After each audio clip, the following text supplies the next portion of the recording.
में सेंचुरी का रोमांच क्या होता है ये तो हम सब भली भांति जानते हैं। लेकिन आज मैं आप सबसे क्रिकेट नहीं बल्कि भारत ने स्पेस में जो शानदार सेंचुरी बनाई है उसकी बात करने वाला हूं।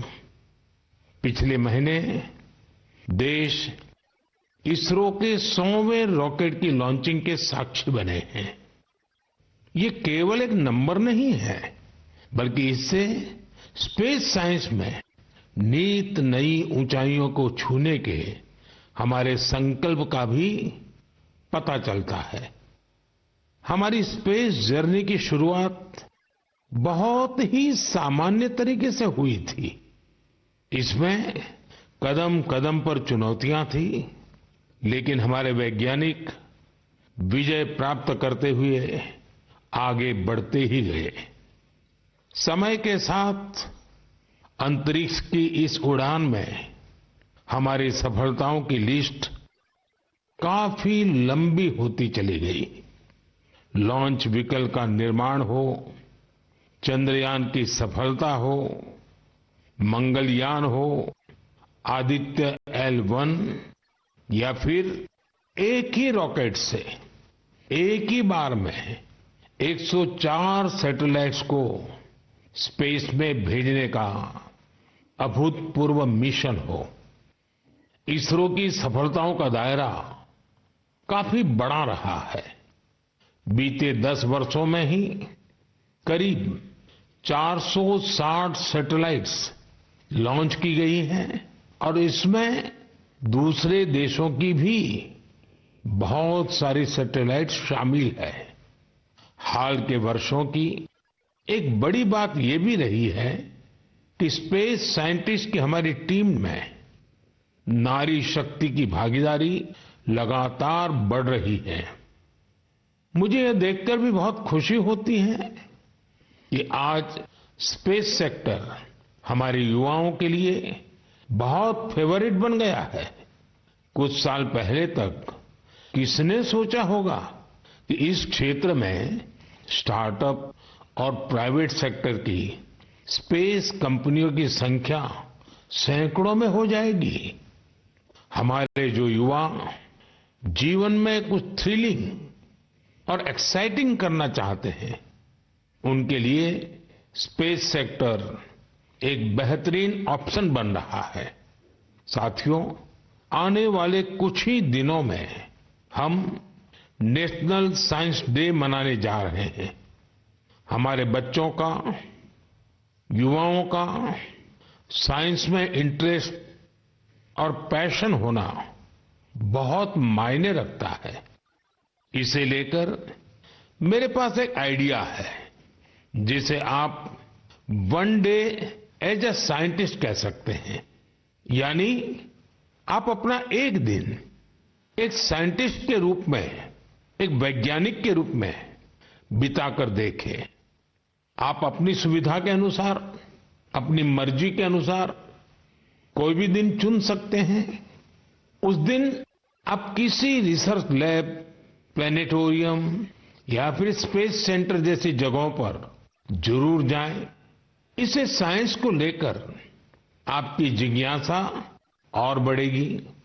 स्पेस और साइंस की तरह एक और क्षेत्र है जिसमें भारत तेजी से अपनी मजबूत पहचान बना रहा है। ये क्षेत्र है AI यानी आर्टिफिशियल इंटेलिजेंस। हाल ही में मैं AI के एक बड़े सम्मेलन में हिस्सा लेने के लिए पेरिस गया था। वहां दुनिया ने इस सेक्टर में भारत की प्रगति की खूब सराहना की।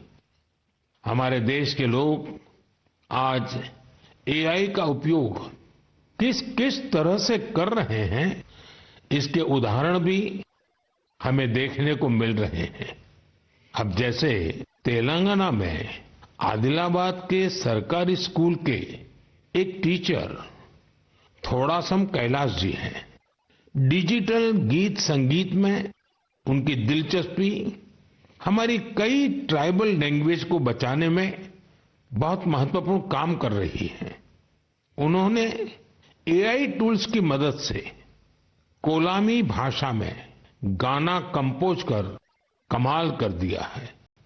वे एआई का उपयोग कोलामी के अलावा भी कई और भाषाओं में गीत तैयार करने के लिए कर रहे हैं। सोशल मीडिया पर उनके ट्रैक हमारे आदिवासी भाई बहनों को खूब पसंद आ रहे हैं। स्पेस सेक्टर हो या फिर एआई, हमारे युवाओं की बढ़ती भागीदारी एक नई क्रांति को जन्म दे रही है। नई नई टेक्नोलॉजी को अपनाने और आजमाने में भारत के लोग किसी से पीछे नहीं हैं। मेरे प्यारे देशवासियों, अगले महीने 8 मार्च को अंतर्राष्ट्रीय महिला दिवस है। यह हमारी नारी शक्ति को नमन करने का एक विशेष अवसर होता है। देवी महात्म्य में कहा गया है, विद्याः समस्ताः तव देवी भेदाः स्त्रियः समस्ताः सकला जगत्सु, अर्थात सभी विद्याएं देवी के ही विभिन्न स्वरूपों की अभिव्यक्ति है और जगत की समस्त नारी शक्ति में भी उनका ही प्रतिरूप है। हमारी संस्कृति में बेटियों का सम्मान सर्वोपरि रहा है। देश की मातृशक्ति ने हमारे स्वतंत्रता संग्राम और संविधान के निर्माण में भी बड़ी भूमिका निभाई है। संविधान सभा में हमारा राष्ट्रीय ध्वज प्रस्तुत करते हुए हंसा मेहता जी ने जो कहा था, मैं उन्हीं की आवाज में आप सबके साथ शेयर कर रहा हूं। It is in the fitness of things that this first flag that will fly over this august house should be a gift from the women of India. We have donned the saffron color. We have fought, suffered and sacrificed in the cause of our country's freedom. We have today attained our goal. In presenting this symbol of our freedom, we once more offer our services to the nation. We pledge ourselves to work for a great India, for building up a nation that will be a nation among nations. We pledge ourselves for working for a greater cause to maintain the freedom that we have achieved.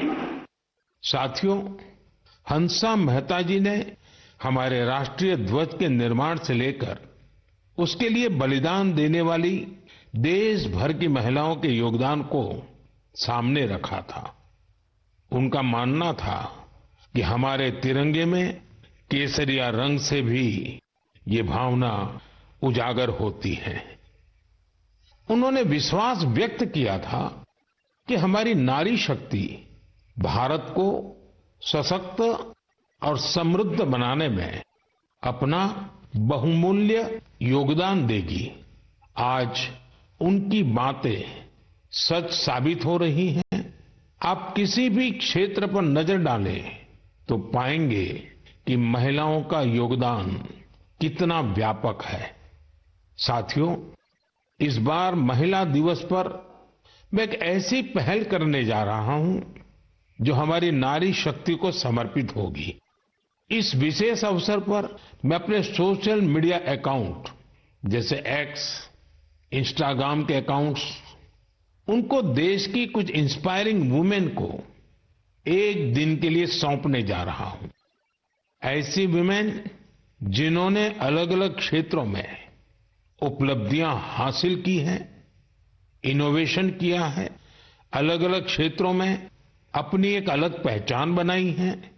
8 मार्च को वो अपने कार्य और अनुभवों को देशवासियों के साथ साझा करेंगी। प्लेटफॉर्म भले ही मेरा होगा, लेकिन वहां उनके अनुभव, उनकी चुनौतियां और उनकी उपलब्धियों की बात होगी।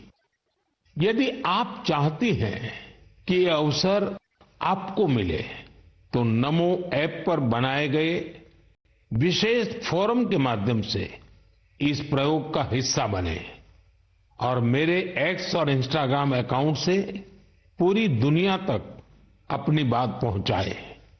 तो आइए इस बार महिला दिवस पर हम सब मिलकर अदम्य नारी शक्ति को सेलिब्रेट करें, सम्मान करें, नमन करें। मेरे प्यारे देशवासियों, आप में से बहुत सारे लोग ऐसे होंगे जिन्होंने उत्तराखंड में हुए राष्ट्रीय खेलों के रोमांच का आनंद उठाया होगा।